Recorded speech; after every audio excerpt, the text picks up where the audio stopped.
Hello, and welcome to the Odinic School of Mysteries. My name is Bear. Thanks for joining me today. It really means a lot that you've taken the time to sit and listen. And before you click off this video, please understand that the term right to life sounds a lot like a political movement or a political ideology regarding abortion. What we're discussing today has nothing to do with abortion and has nothing to do with politics.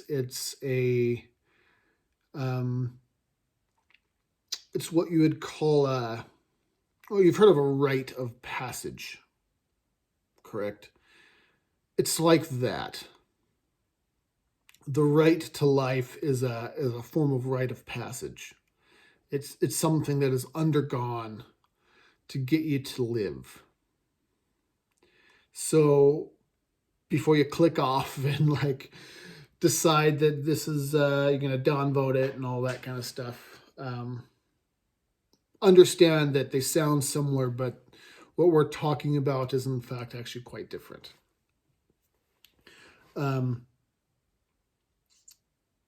People seem to really, with that said, people seem to really enjoy the set.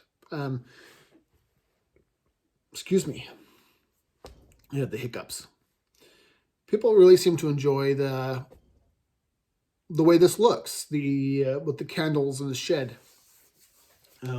Someday, so the shed is right now, currently it's a workshop, but as I said last week, it's going to be renovated. I'm going to renovate it and turn it into an actual study. I'm going to put a fireplace in it and a library and big comfy chairs to sit in, and it's going to be a place for study and for doing videos and that sort of thing. But for now, I'm going to freeze my ass off and light some pretty candles, and we'll talk about stuff out here. I don't remember off the top of my head, so don't quote me on this. I can't remember if it's this coming Wednesday or the Wednesday after that my friend and colleague Alex will be joining us. She'll be doing a video all of her own that will be posted onto this channel. She is an initiate into the school of Seder and astrology, and she's very, very good at it, and she's much more qualified to discuss these things than I am. So I really hope that you take a look out for her. She's absolutely fantastic. She's very good at what she does. So I look forward to hearing what she has to say, and I hope that you folks stick around for her too. She is a fully initiated member of the same school that I'm a part of, so that I just hope that you you stick around. All right, without any further ado, the right to life. And so it's said that there's nothing really new under the sun. And a lot of what's probably going to be said today is things that I've already said. But I think they still need to be said all the same.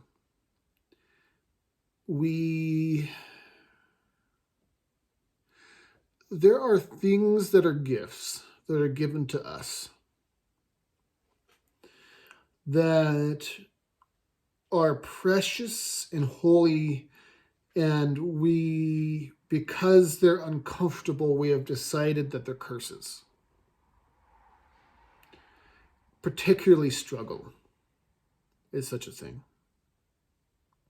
Struggle is one of those things that we have decided in our heads that is something that needs to be avoided at all costs, and we shouldn't at all. We should do everything that we can to avoid it.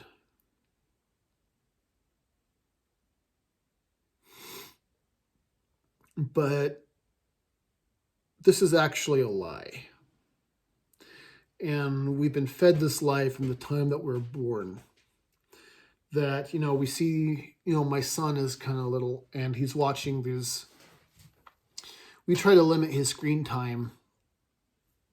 But there's times when I'm in a terrible migraine and my wife is sick or something like that. And so we put on a video for him. And I'm in the kitchen or something doing homework. Because a major part of the mysteries is homework. And I'd be listening to the show that he's listening to, and the whole plot of whatever the episode was of whichever show he was watching was about one character trying to discover the thing that he's good at, or that she was good at. So this character would try basketball and then would fail and say, well, I'm not good at basketball. And then they'll go to the next thing and try something and fail. Well, I'm not good at that thing. Until they find one stupid little thing that the character is good at automatically and say, see, now look, I am good at something. That is the most retarded thing to teach a child. I'm sorry, it's really stupid. Because we've taught all our children these things, all the way up into the college age now, where they think that if something comes easy to them, that things should come easy to them if you're good at them. But they don't understand that that is actually an incredibly false way of looking at not only real life, but just at the way things work in general. So, to gain mastery over something, to be quote unquote good at something, requires failure of 1,000 times. 1,000. They say the rule of thumb to master anything requires 10,000 hours. I don't know if that's true or not, but they said it on the TED Radio Hour once, and we'll just run with it. 10,000 hours. My teacher has been at this a very long time, and he told me once that in order to know the truth, in order to understand anything, you have to be willing to be wrong and fail. And fail until you are the greatest at whatever it is you're trying to do. You fail and you fail and you fail and you fail and you fail and you fail and you fail. But each failure is a discovery, and each time you fail, you get better. Until you turn around and you look out, you look out around you, and you realize suddenly that you can play the guitar. After years of practice and failure and struggle and practice and failure and struggle, and your fingers hurt and they bleed and you can't quite reach the chords you need to reach on your fingers, and suddenly you can. And you're good at it.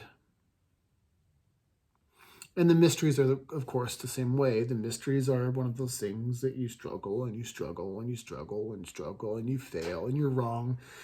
And you're wrong and you fail and you make the wrong assumption and then you fail and then you make the wrong mistake and you fail and you overcompensate here and you fail. And so you go back to the other way and overcompensate the other way and you fail over and over and over again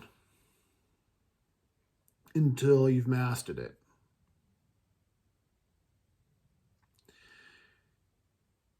I think it was the Dalai Lama. I'm pretty sure it was the Dalai Lama. And I'm not going to be able to quote him word for word, but basically he had said, he was in an interview with somebody, and he had said that the problem we face is that we have said in our hearts the life should be easy. And so when we look around and discover that our lives are hard, we feel like some grave injustice has befallen us. That God or the gods or whoever you want to talk about, whoever you call the higher power in your life, you say it or they or them, excuse me, has betrayed us, has betrayed me in my life. Look at how hard I struggle all the time. Look at it. It's awful. I'll look at, these magazines and see these people who have these beautiful, wonderful lives.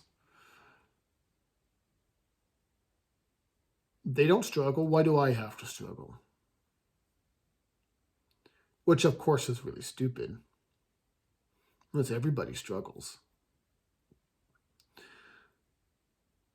And it also assumes that they didn't have to make some sort of back alley deal to get to where they are. Most of these celebrities I've noticed that I've paid any attention to look pretty dead-eyed to me. I don't really think they're the picture of happiness.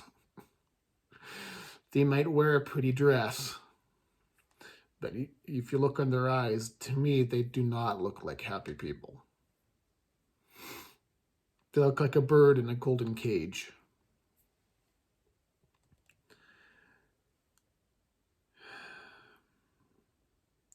To continue what he was saying.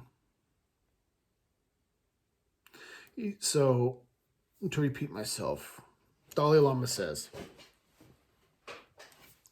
that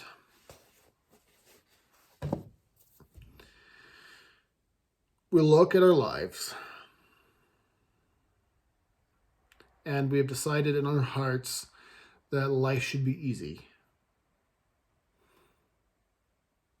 But then we look at our life and discover that it's hard and we feel that some injustice has been done to us.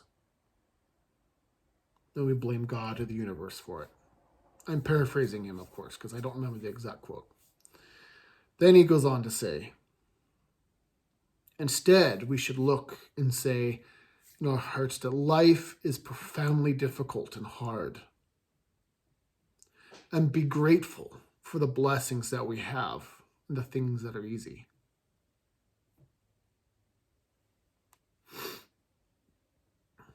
In the mystery schools, we often liken it to a chick in an egg. The chick, the bird, needs to struggle against the egg in order to survive.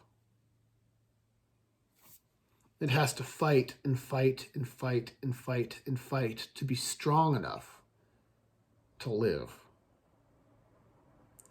If you help the chick out and help peel away the egg from it, it will die. It will die. So you need to let a good husbandman will let the chicken struggle. And any good father worth his salt will let his children struggle where it is needful so that they could grow up and become strong and fierce people, so that they could survive in life.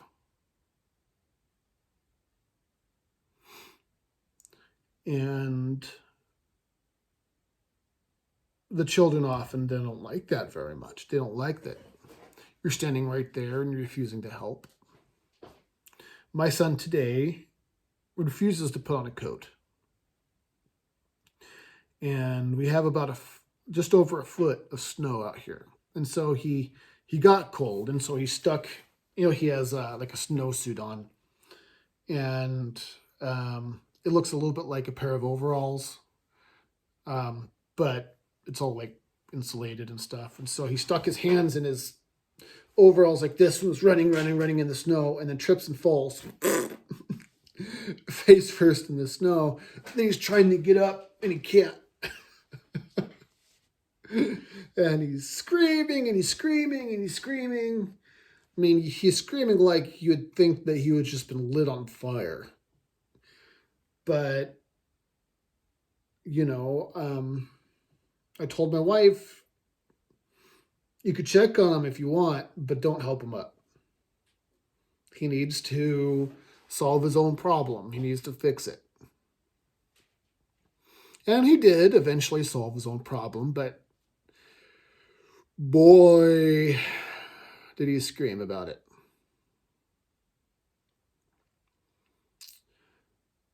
You know, you got to give your children safe ways to fail and to test their own strength and to practice. And in the Odinic school, in the Odinic mysteries, this is called the RITE to Life, where the All-Father might come and write runes upon you, as they say. You've become enlightened. Right? He's written wisdom upon you. He's in the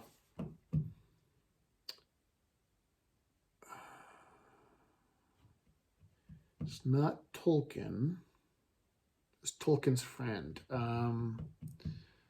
He wrote, I can't believe I forgot it. He wrote The Lion, the Witch, and the Wardrobe.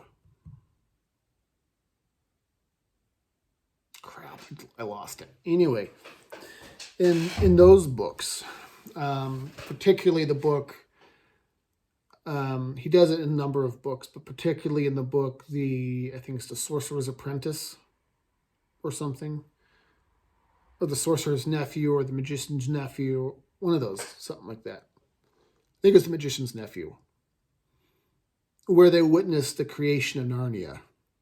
And Aslan is creating Narnia. And he takes a number of the animals and touches noses. And the animals wake up.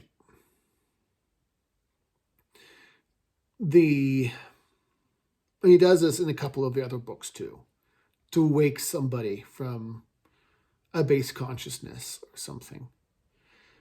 Odin essentially does the same thing. He comes and he metaphorically touches noses with us, or he writes runes upon us, as they say in the rune songs. And you become awake. You realize that there's something going on here. There's something beyond what we can see.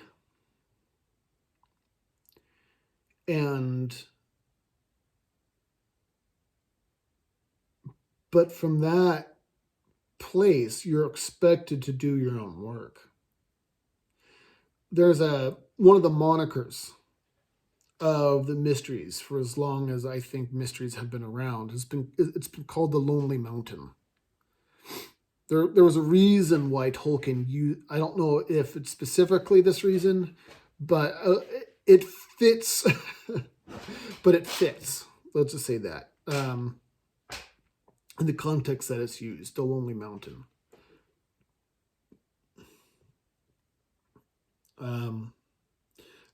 Is that the place where the dragon was with the gold? It's been a really long time since I read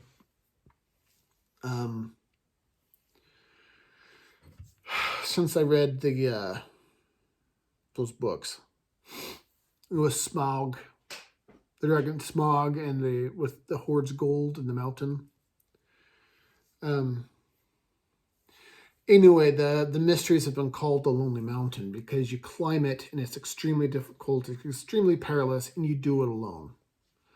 A friend of mine and fellow initiate in the same mystery schools that I am, Jason, he teaches.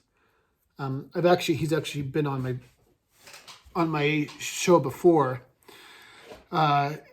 He's a yogi and he teaches yoga. He's really big into yoga. One of the things he said that really stuck with me, and I think this is it's a really good point, is that believers congregate and truth seekers go it alone.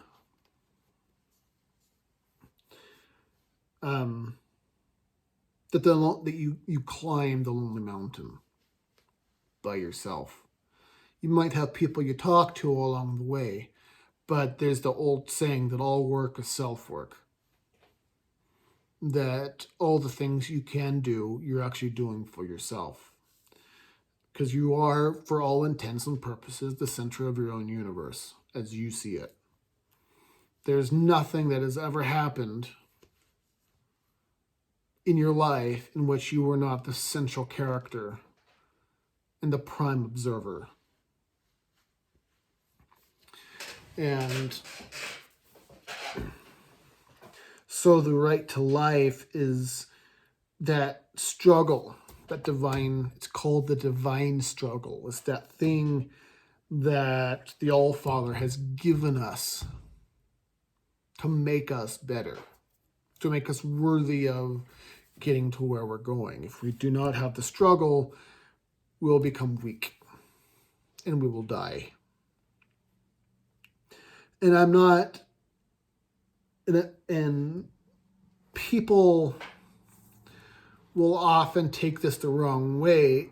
I mean, and it's not even really that it's the wrong way of taking it. It's just that they'll say, okay, well, you must mean you have to exercise daily and go run 10,000 miles and all of this stuff. I mean, I got myself a belly, right? I'm not the fittest chicken in the roost.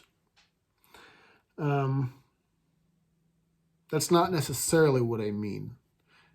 And if you took it that way, you're not wrong.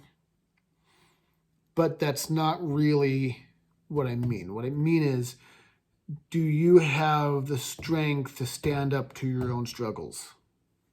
Can you say to yourself, thank you, All-Father, for putting the struggle in front of me and seeing that, and that you have seen that I am worthy to receive it. Because we see struggle, especially in the Odinic schools. We see it as a divine gift. It's so when something happens to us, something, one of the biggest events of my life happened just earlier in 2020 with my father passing and the move here to Maine. We moved here from Oregon. You know, the tendency is, the natural human tendency, I think, is to say, woe is me, awful, poor me, poor me, poor me. Instead, you know, to stand up, stand proud, barrel out your chest, hold your head high and say, I want to be counted worthy of receiving this blessing. Why is that? Why do we say that struggle is important? Why do we say it? Why do we say that these bad things that happen to us are blessings? Well, I want you to picture, for those of you who've read Norse mythology, I think probably a number of you have, but those of you who have, what happens whenever a frost giant enters the story of any flavor? Be it Loki or some other external character. Struggle and chaos happens, right? Frost giants represent chaos. But by the end of the story, without fail, without any exception, by the end of the story, the gods possess something at the end that they did not have before. Every single time. And that is the nature of chaos. It's childbirth. It's that painful transition. It's that thing that creates something new. It's like the guy, I don't remember his name now, who lost, I think he was he an accountant? What was he? He did something like with the stock market. Anyway, he lost his job or quit his job doing what he was doing with stocks. Something to do with money. And then just because he wanted to do something new and he wanted something to do with his time, he started a burger joint.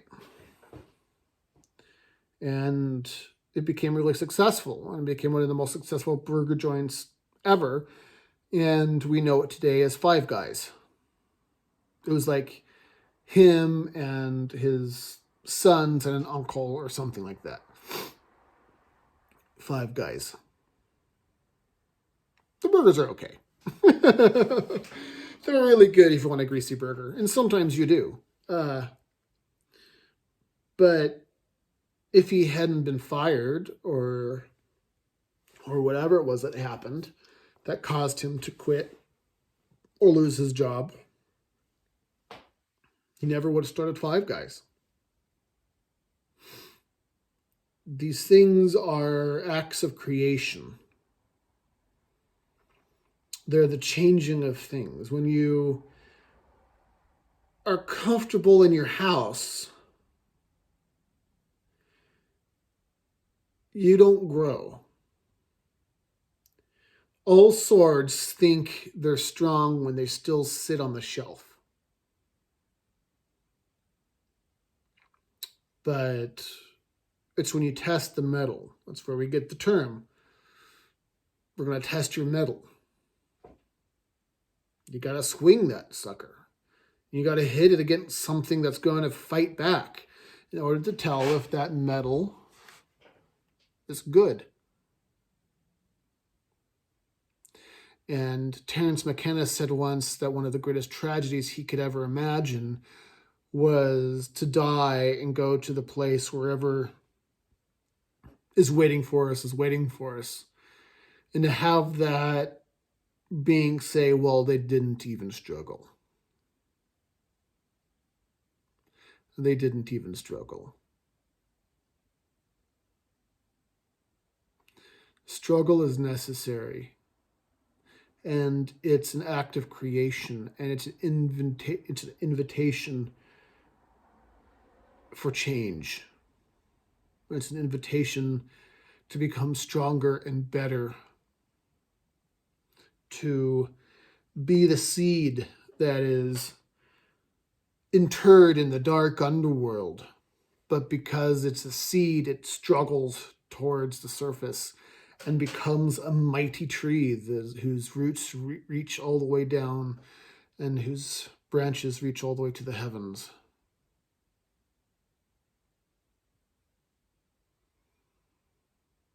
And thus men ascend, become something more than ourselves, become something higher than ourselves. The Christians, and I grew up Christian, and I won't go so far as to say that all Christians believe this, but certainly the Christians I knew and I was around did, where once their God saved them, then that was it. Of course, you wanted to go in and do, live a Christ-like lifestyle and be Christ-like, as they say, or be like Jesus. But as far as the salvation portion of it, we're done. Doesn't matter what I do. I could fuck up and Jesus is still going to save me. We don't really have that thing here. For those of us who are Norse and pagan, salvation is something that happens now. It's something we're always working towards. Not salvation in the sense that if we do right, that somewhere far in the future after we die, after we pass through this carnal plane, somewhere far off into the future, when we're old and feeble and we die in our deathbed, that we get to go to paradise. That's not what I'm talking about. I'm talking about ascension happens now. Gnosis happens now. Heaven happens now. It's the thing we're always bringing it into our life. Whenever we struggle and whenever we meet that challenge and we stand up and we say, I'm going to fight back against this thing. I'm going to fight back with everything that I have against this thing. I'm going to learn and I'm going to read and I'm going to read and I'm going to read and I'm going to fail and I'm going to read some more and I'm going to think about things and that my mind expand and grow and encompass new things. You're changing and becoming something different. I've said in the past, in one of my other videos, I think it was like, what is a God? I think that was the name of the video, where I talk about how ancient peoples actually saw a god and what a god actually was. And it turns out that it's not really what we think of as a god now. What we think of as a god now was very much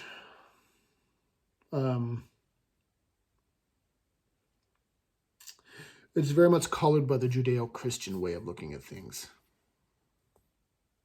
You know, God is like this supreme, a God is like the supreme, all-knowing, all-expansive being out there, far out in the universe, you know. But the ancient people saw God really as just anything that is as a higher consciousness than what we do. Which is why you could have a God that lives in the sewers, like the Romans did. Or a god of a mountain, or a god of wine, or... So, you know, a god could be anything from a ghost with a higher than average IQ all the way up to the highest and most hidden all-father that is above all things, right? The god that the gods worship, you know, whatever that is, whatever that divine whatever is, all of that is God. So with this in mind, if you're struggling and you're growing and you're working on your mind to encompass new ideas and to understand the nature of the universe, the person you are today is the God or a God to the person you were yesterday. You are becoming a God now. It's something that happens now. It's not something that happens far away, and that if you are a good boy, you get your cookie. At the end of the show, you get your cookie. No. This is called the right to life in our mysteries. It's called the right to life. I have earned my life because I recognized the mystery and the blessing of struggle, and I have struggled happily to get to where I am. Not very many people could say that. Not very many people would say that. I struggle happily. It's kind of like Gallows Humor. I don't know how many of you have read Gates of Fire, but it was a story about the 300. And that the fellow who wrote it was a military historian, and he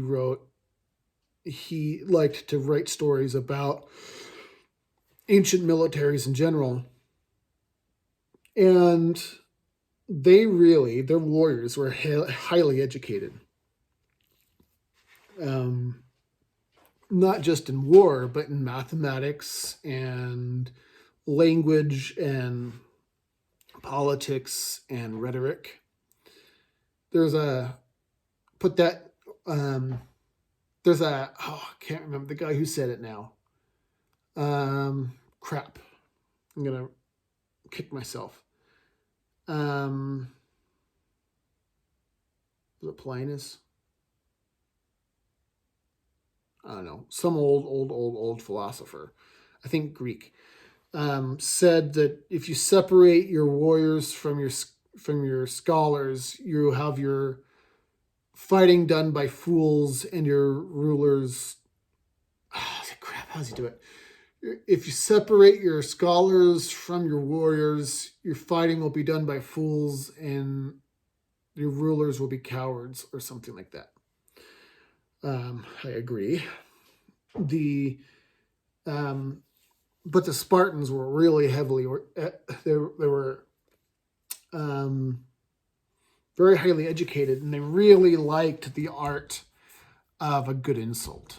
Not just like, oh yeah, you're a stupid head, but like a real good zinger. One that's like so perfectly landed that it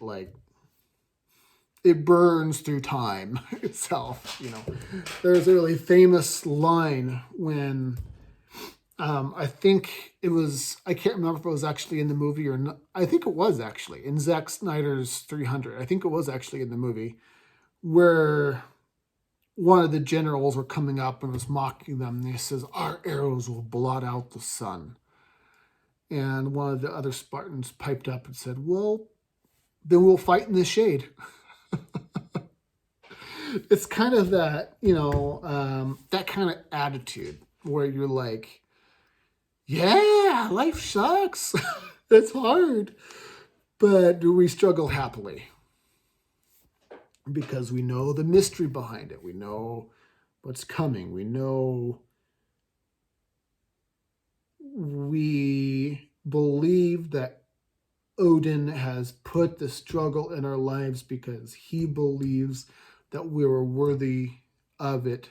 He believes that we are worthy to meet the struggle. That's what I'm trying to say. Odin has put struggle in our lives because he believes that we are worthy to meet the struggle.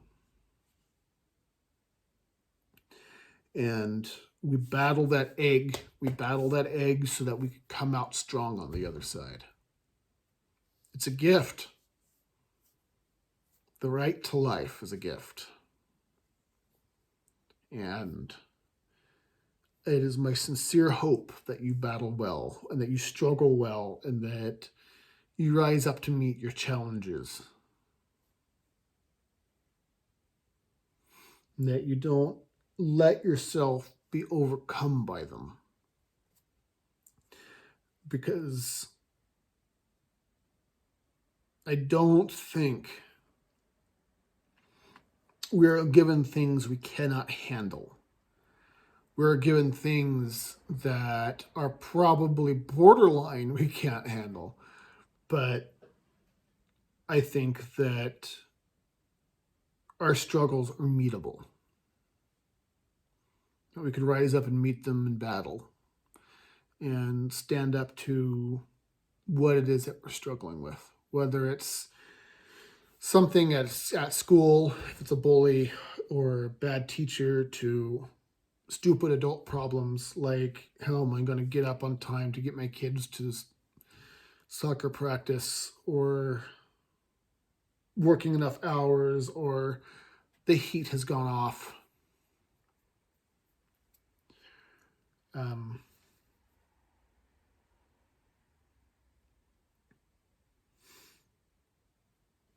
Struggle is a worthy thing. It's a worthy thing. And I hope this has made sense and that you understand where I'm coming from this.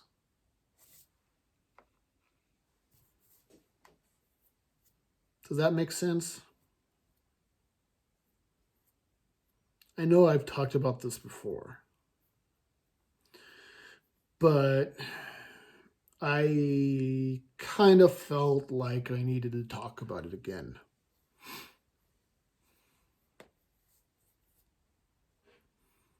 So thank you. Thank you for hearing me, and thank you for listening. And may the All-Father go with you. And whichever God you worship, may that God go with you too. Be safe out there. Drive safe if you have winter weather. And I'll talk to you next time. Bye-bye.